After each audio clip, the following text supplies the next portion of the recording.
From the Library of Congress in Washington, D.C. It is a great honor to introduce Billy Collins at this book festival.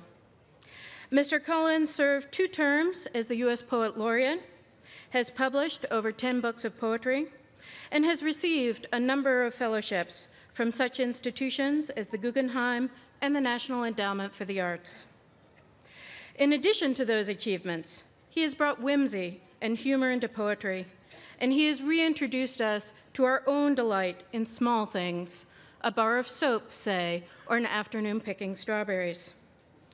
Our 10th this year at the Book Festival is metaphorical, which is apt, since no one has done more to expand the metaphorical tent of poetry readers and appreciators than Billy Collins. That said, let's welcome to the stage Billy Collins.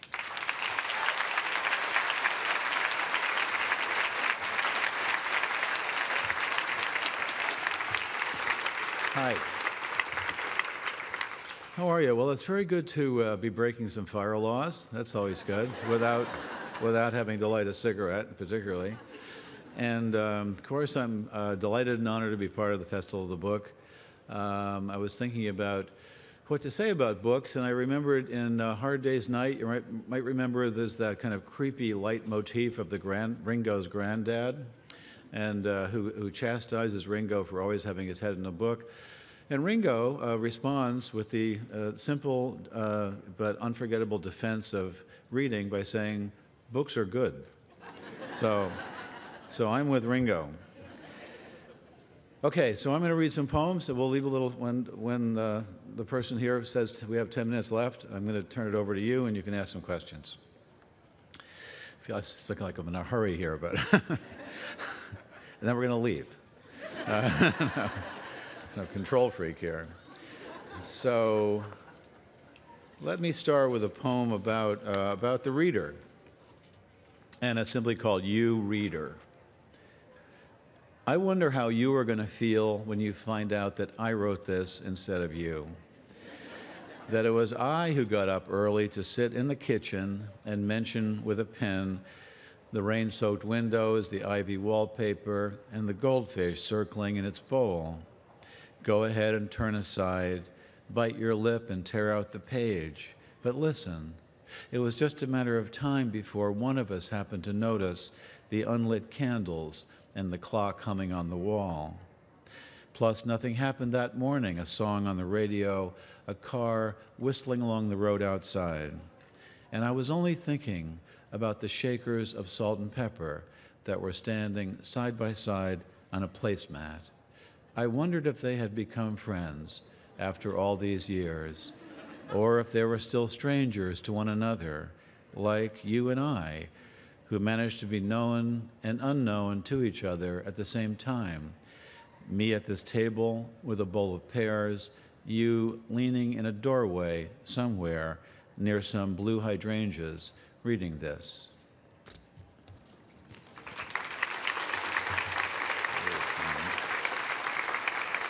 Thank you. Thank you so much. Someone needs to design a podium that has a drink holder. I'm giving that idea away free. Remember how long it took to put the suitcase and the wheel together? We had the wheel for some time. And lugging stuff from one place to another, that was done for some time. A poem called 1957. In the old joke, the marriage counselor tells the couple who never talks anymore to go to a jazz club, because at a jazz club, everyone talks during the bass solo.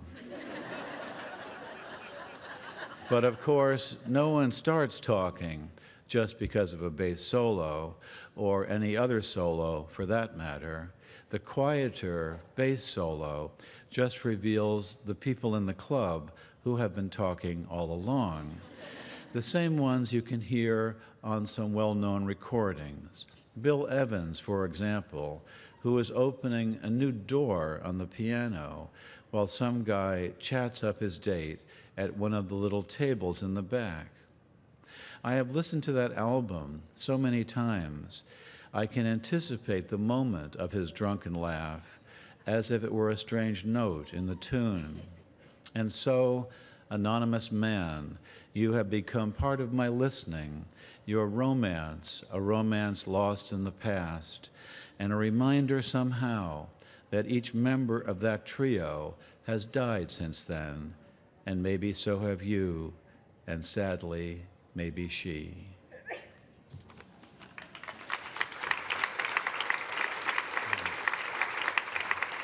Thank you. I like to think of myself as a dog person, but I'm missing a dog now, and a cat has come into the house. And I've actually, she's there all the time. And it's just hard to ignore a creature that's constantly there. So I wrote a poem about her. I have not gone over to the other side. I'm just, this is just one poem. It's called Lucky Cat. It's a law as immutable as the ones governing bodies in motion and bodies at rest, that a cat picked up will never stay in the place where you choose to set it down. I bet you'd be happy on the sofa, or this hassock, or this knitted throw pillow are a few examples of bets you are bound to lose. The secret of winning, I have found, is never to bet against the cat, but on the cat, preferably with another human being who, unlike the cat, is likely to be carrying money. And I cannot think of a better time to thank our cat for her obedience to that law, thus turning me into a consistent winner. She's a pure black one, quite impossible to photograph, and prone to disappearing into the night or even into the thin shadows of noon. Such an amorphous blob of blackness is she. The only way to tell she is approaching is to notice the two little yellow circles of her eyes, and then only one circle when she is walking away with her tail raised high. Something like the lantern signals of Paul Revere. And another opportunity for a sure thing.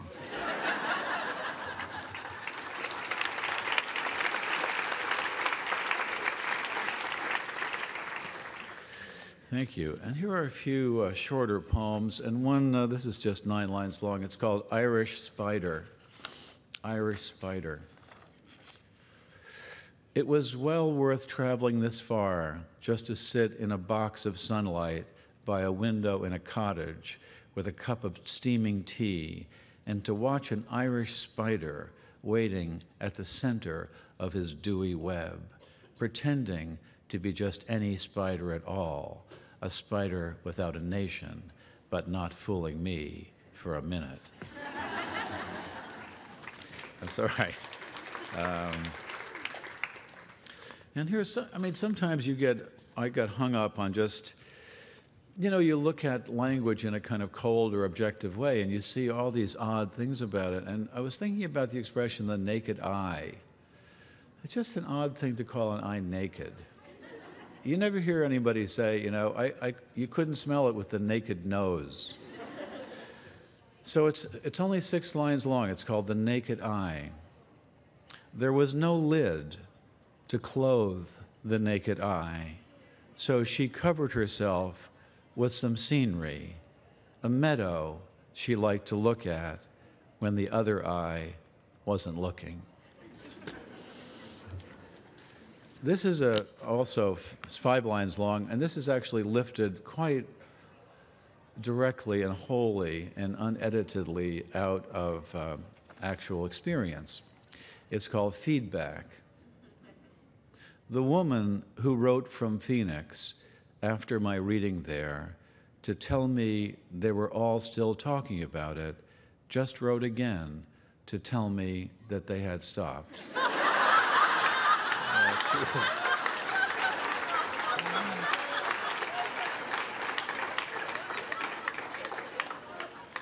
This adds new meaning to the expression passive aggression, I think.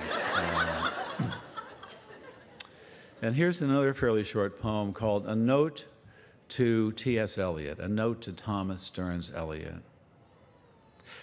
I just dared to eat a really big peach, as ripe as it could be, and I have on a pair of plaid shorts and a blue t-shirt with a hole in it, and little rivers of juice are running down my chin now and dripping onto the pool deck. What is your problem, man? It's like, eat the damn thing. I don't know.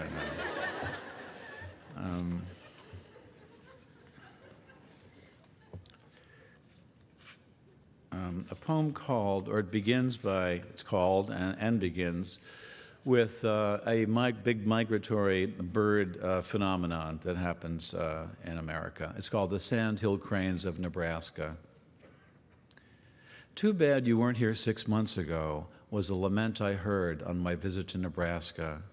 You could have seen the astonishing spectacle of the sandhill cranes, thousands of them feeding and even dancing on the shores of the Platte River.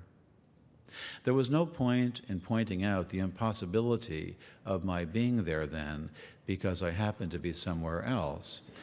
So I nodded and put on a look of mild disappointment, if only to be part of the commiseration. It was the same look I remember wearing about 6 months ago in Georgia, when I was told that I had just missed the spectacular annual outburst of azaleas, brilliant against the green backdrop of spring. And the same in Vermont 6 months before that, when I arrived shortly after the magnificent foliage had gloriously peaked, Mother Nature, as she is called, having touched the hills with her many-colored brush, a phenomenon that occurs, like the others, around the same time every year, when I am apparently off in another state, stuck in a motel lobby with the local paper and a styrofoam cup of coffee, busily missing God knows what.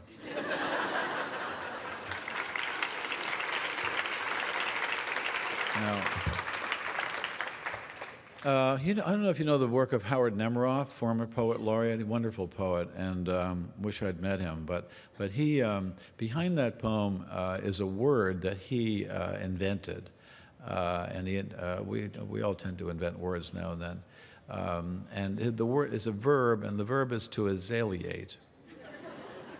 And to azaleate someone means to commiserate needlessly with some visitor about a local natural phenomenon that they just miss because they arrived too late, or they will miss because they're leaving too early. So you probably all have azaleated and been azaleated. Here's a poem about another poem, or that was the idea at least, and I wanted to write a version, the way poets often do, of another poem, and the poem was a beautiful poem called Drinking Alone by the Chinese poet Li Po. So I did what you're supposed to do. I used the same title, Drinking Alone, and then underneath that I wrote the expression after Li Po to admit my indebtedness. And then I just stared at the expression after Li Po for way too long, and so the result was this, Drinking Alone after Li Po. This is not after Li Po, the way the state is after me for neglecting to pay all my taxes, nor the way I am after the woman in front of me on the long line at the post office.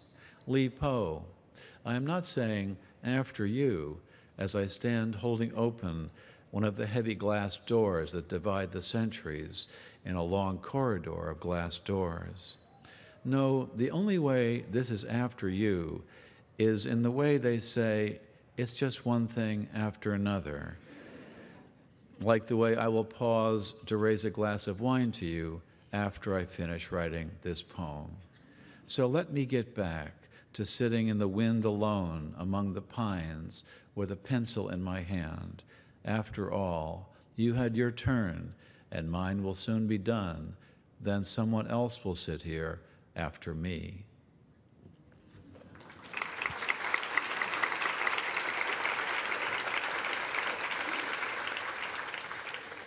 And here's a poem called Cheerios, in which I admit a bit of personal information. Had to be included. Cheerios. One bright morning in a restaurant in Chicago, as I waited for my eggs and toast, I opened the Tribune only to discover that I was the same age as Cheerios. Indeed, I was a few months older than Cheerios, for today, the newspaper announced, was the 70th birthday of Cheerios, whereas mine had occurred earlier in the year.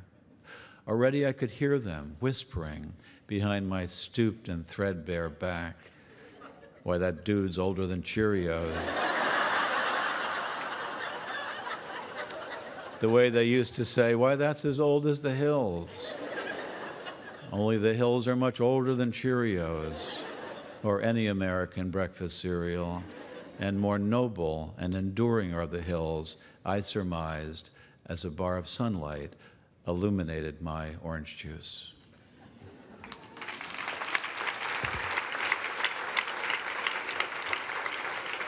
Thank you. And here, a little subject goes a long way, Nelson Algren said, and I think that's true of poetry.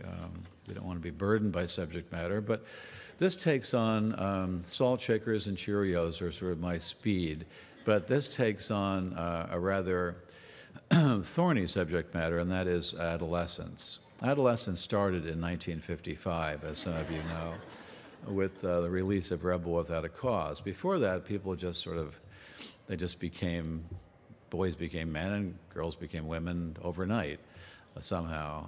And now, of course, adolescence can be extended, thanks to the help of graduate school, well into your 30s.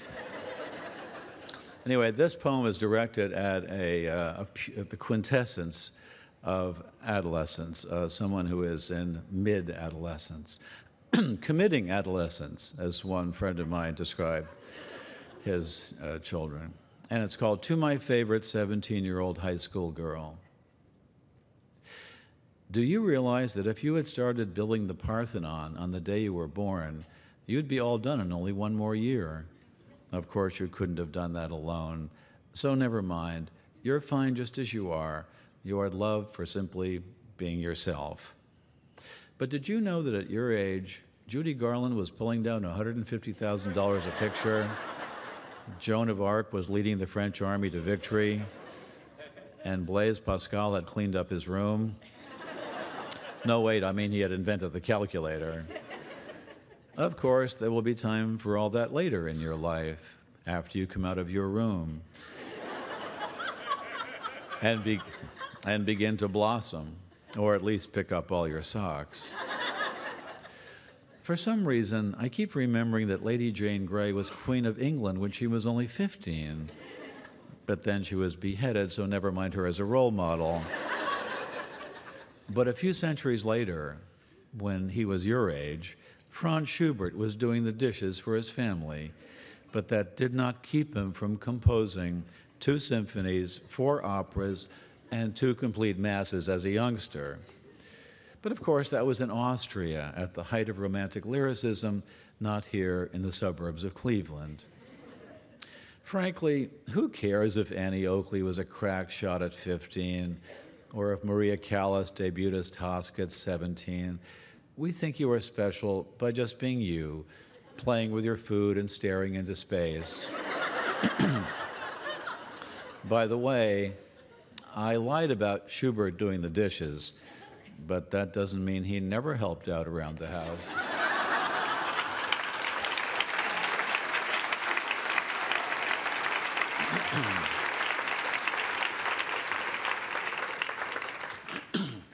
Thank you. Now, to assure you that I haven't completely lost it, I'm going to read a couple of dog poems.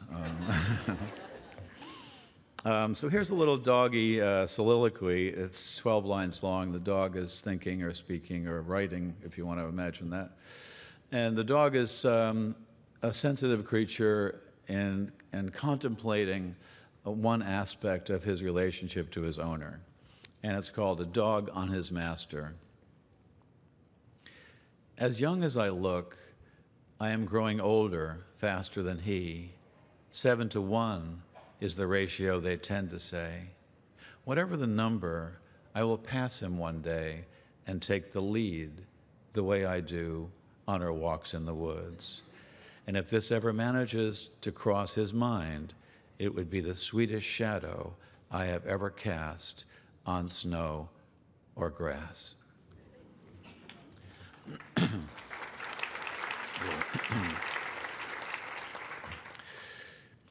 You know that little sound you made there?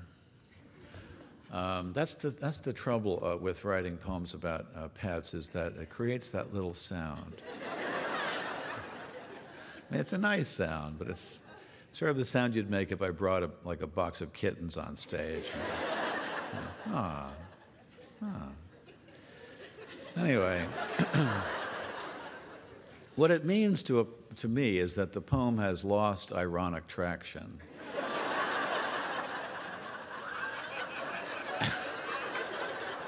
And has gradually slipped backwards into a ditch of sentimentality. So in this poem, I try to avoid all that, and I set myself up a kind of challenge to write an unsentimental poem about a dog. It's called The Revenant. I am the dog you put to sleep, as you like to call the needle of oblivion. Come back to tell you this simple thing: I never liked you. When I licked your face, I thought of biting off your nose. When I watched you toweling yourself dry, I wanted to leap and unman you with a snap. I resented the way you moved, your lack of animal grace, the way you would sit in a chair to eat, a napkin on your lap, a knife in your hand. I would have run away, but I was too weak, a trick you taught me while I was learning to sit and heel and, greatest of insults, shake hands without a hand. I admit the sight of the leash would excite me, but only because it meant I was about to smell things you had never touched. You do not want to believe this, but I have no reason to lie. I hated the car, hated the rubber toys, disliked your friends, and worse, your relatives.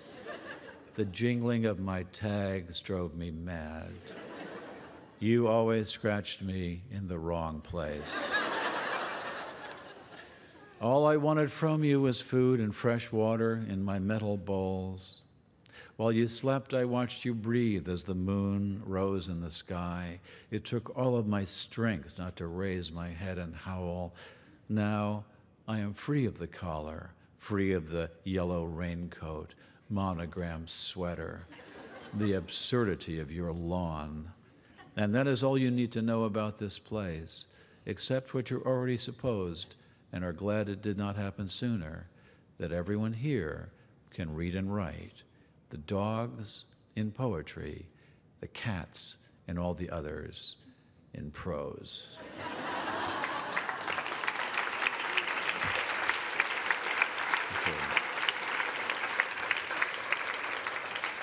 Thank you very much.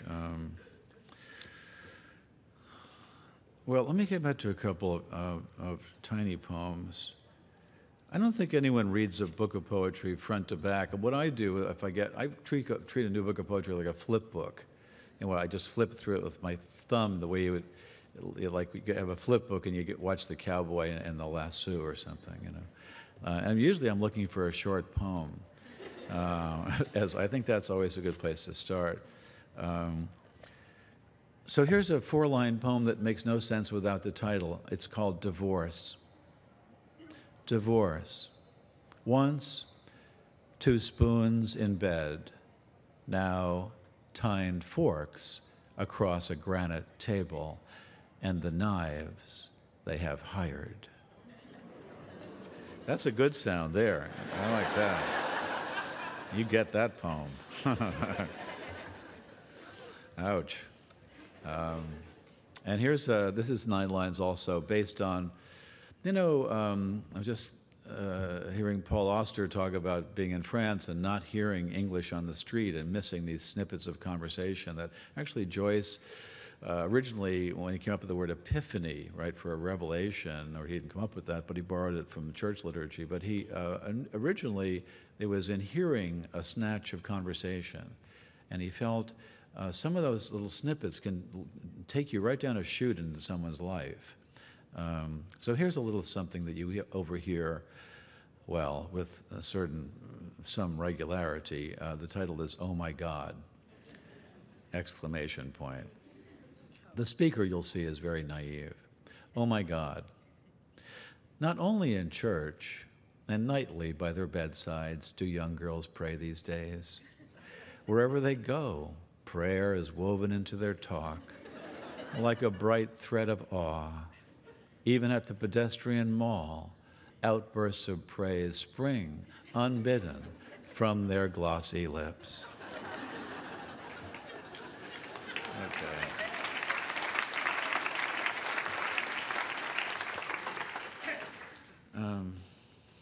Okay. Somewhat recently, a new kind of, not a wing, but at the Metropolitan Museum, there was a new a gallery for Greek and Roman statuary with a translucent roof. So it showed the white marble off in just stunning, soft light. And this is the poem. Most of the statues were missing parts, as they tend to do if they're drawn from antiquity. Greek and Roman statuary. The tip of the nose, excuse me, the tip of the nose seemed to be the first to be lost, then the arms and legs, and later the stone penis, if such a thing were featured. And often an entire head followed the nose, as it might have done when bread was baking in the side streets of ancient Rome. No hope for the flute once attached to the lips of that satyr with the puffed out cheeks, nor for the staff the shepherd boy once leaned on, the sword no longer gripped by the warrior, the poor lost ear of the sleeping boy, and whatever it was Aphrodite once held in her severed hand. But the torso is another story. The middleman, the last to go, bluntly surviving, propped up on a pedestal with a length of pipe. And the mighty stone ass endures, so smooth and fundamental, no one hesitates to leave the group and walk behind to stare. And that is the way it goes here in the diffused light from the translucent roof, one missing extremity after another, digits that got too close to the slicer of time, hands snapped off by the clock, whole limbs caught in the mortal thresher.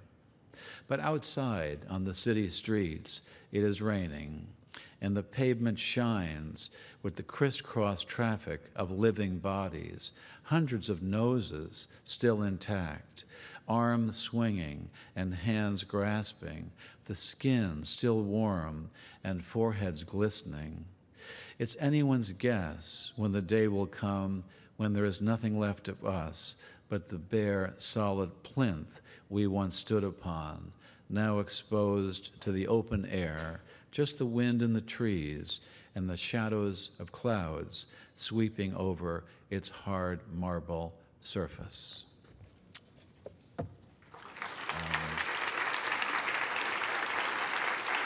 Thank you.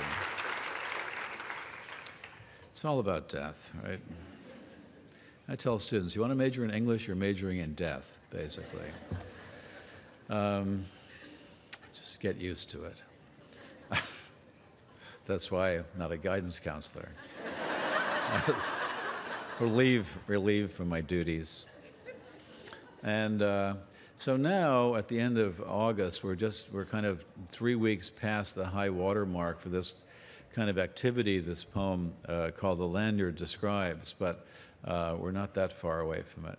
And plus, it's good. It's like Martha Stewart said, it's good at holiday time or any time. So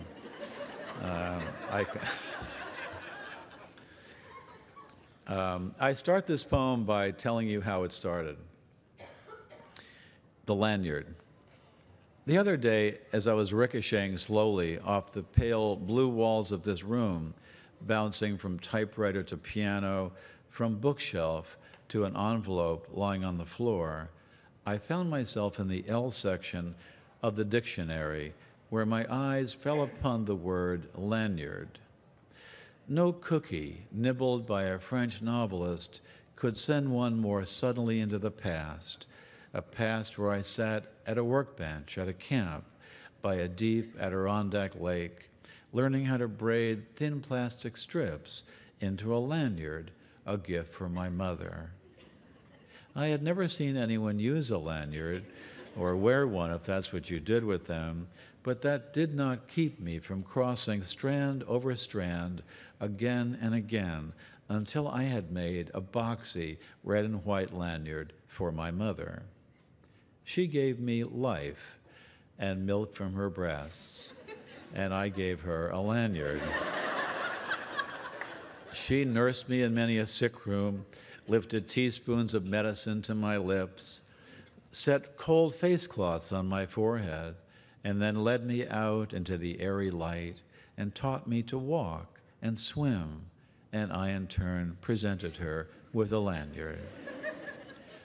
Here are thousands of meals, she said, and here is clothing and a good education. And here is your lanyard, I replied, which I made with a little help from a counselor.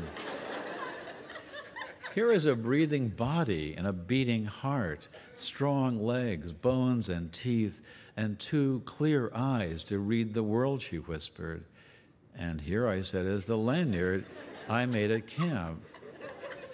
And here, I wish to say to her now, is a smaller gift, not the archaic truth that you can never repay your mother, but the rueful admission that when she took the 2-tone lanyard from my hands, I was as sure as a boy could be that this useless, worthless thing I wove out of boredom would be enough to make us even.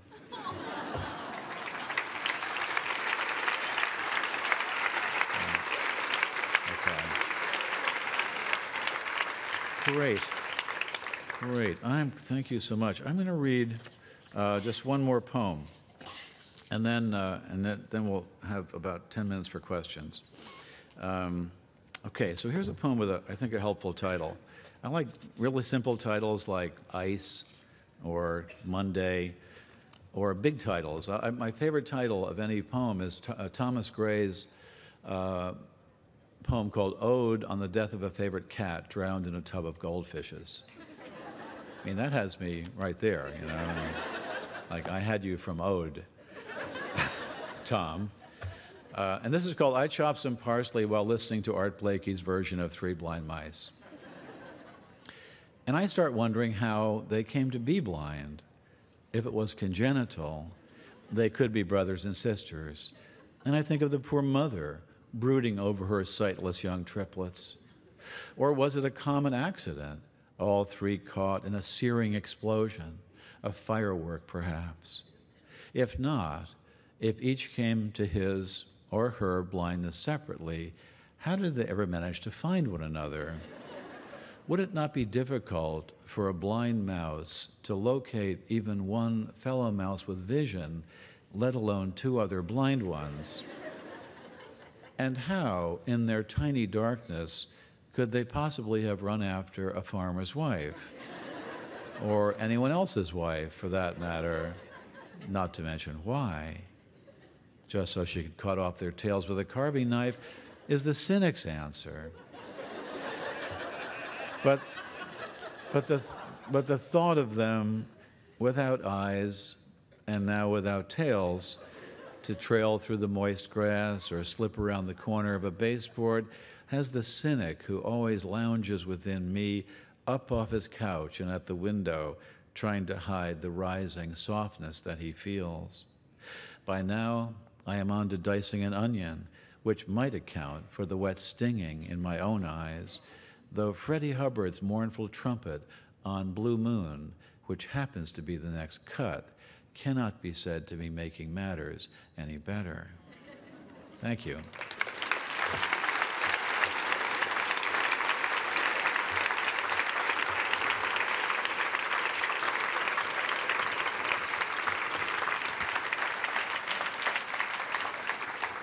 Thank you very much. Well, there's one.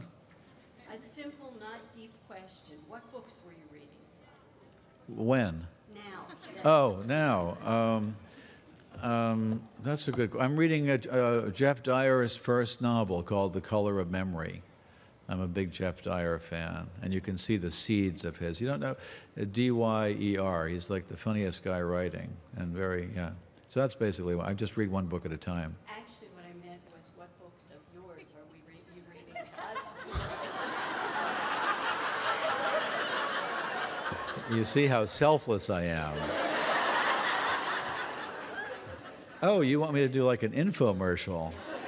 Well, Aimless Love, New and Selected Poems, 22, anyway. Oh, two books, that one, Aimless Love, and then the other New and Selected called Sailing Alone Around the Room. I can't offer you a twofer here, but I believe they're for sale here. Yeah, so those books and a few new ones. But you should still read Jeff Dyer. Yes, ma'am.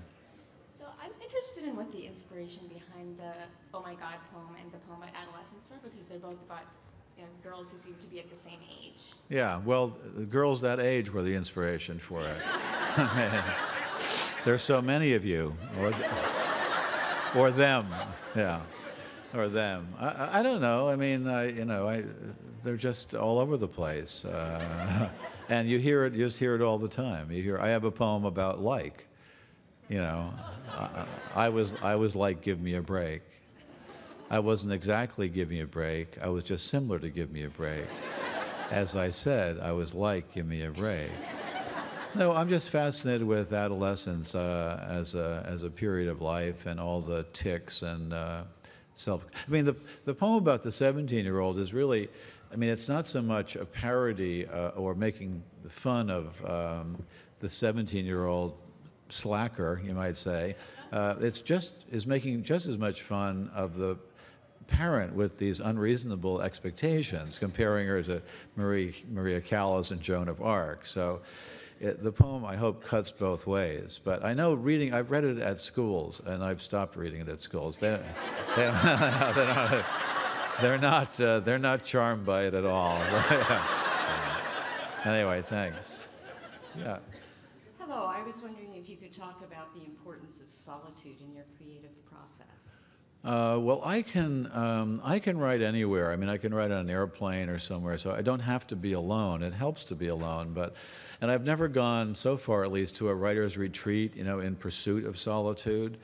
But usually I write when I'm alone, and but the poem takes place when I'm alone. I could be writing a poem in Times Square. In fact, one poem I was caught without I had a little beginning of a poem going, I thought in my head, and I didn't have a pen or anything to write on. That's my fault. And I was walking. It was in Midtown New York, and I went into a bank, and I got out some deposit slips, and I wrote with the little pencil on the chain, and I tried to look like I was making a really serious deposit, But so I can write under all those kinds of circumstances. However, the mood of the poem. My persona is usually deeply alone, and there are very few people in my poems. My persona is usually unmarried. He might mention it occasionally, but not often. But without family and they're not friends in the poems. There's not mom and dad and grandpa and all that stuff. Because I want to be alone with the reader. And the fewer people you have in your poetry, the more alone you are with the reader. And if you have a lot of people in your poems, you should stop writing poetry. You should write a memoir or a short story. There's plenty of room for aunts and uncles and kids and everybody in there. But in a poem, I want just two people. The occupancy rule for fire laws? Occupancy of a lyric poem, 2, me and you, right? So, yeah. Yeah. Oh, I'm sorry. I want to thank you for the work you do.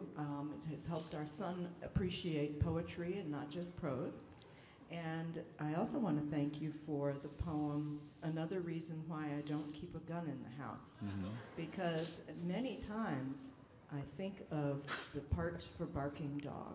Okay, good. That was about a poem about being annoyed by a neighbor's dog barking incessantly, but it was written so long ago, that dog has presumably been silenced by death, or it's the oldest dog in the world. Yes? My name's Roberta Beery, and I'm a member with you of the Haiku Foundation. Oh, great. And I just wanted to say thank you so much for your introduction to this great book. And could you talk a little bit about your feelings about haiku and mainstream poetry? Sure. I mean, let me read you one haiku before I do that. Mine were all 17 syllables. It's a very violent haiku. One more dead calm day. I listened to the wind chimes. I smacked with a broom. Like that. Here's another one of mine. So many nicknames for you, but none as lovely as marijuana. Your book, She Was Just 17. Oh, well, I have a book, it's up here actually, of haiku. It's called She Was Just 17, which is part of the adolescent theme again. Well, I love writing haiku because of the resistance, because I always do 17 syllables exactly. There's something between you and the form then. Of course, this happens with the sonnet or any other inherited form. But instead of just having your self-expressive wishes come true or fulfilled, you have the haiku staring back at you saying, can't you count? You know? I mean, that's dummy. That's 6 syllables, right? You need 5. And then you make these adjustments and you fall into a kind of negotiation with the haiku. So you're not alone anymore. It gets your mind off yourself because you're dealing with form. And so you have you, full of self-expressive desires and thinking about your haiku career, and then you have the haiku that doesn't care about any of that stuff. So anyway, I'm afraid it says overtime there. I know, make that pouty face again. Anyway, you've been a great audience. Thank you very much. This has been a presentation of the Library of Congress. Visit us at loc.gov.